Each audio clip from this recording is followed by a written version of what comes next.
In this video, I show you how to fix your message was not sent problem on WhatsApp. For fixing this problem, go to your Play Store app. Now search for WhatsApp. Now tap on WhatsApp. Now up to date your WhatsApp from here. If available any update version, then go back.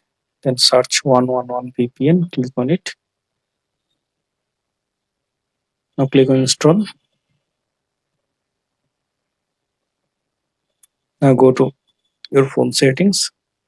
Then go to apps. Then go to see all apps. Now find out WhatsApp. Tap on it. Tap on force stop. Then OK. Then tap on storage and cache. Clear cache. Now tap on permission. Allow all permission one by one.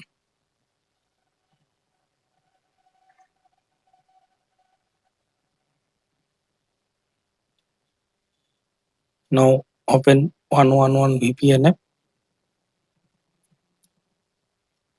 Next, then tap on accept. Then install VPN profile. Then OK. Then allow notification. So connect. Now open WhatsApp. Try to send any message. Now I hope that this method fix your message was not sent problem on WhatsApp. Thanks for watching. Don't forget to subscribe.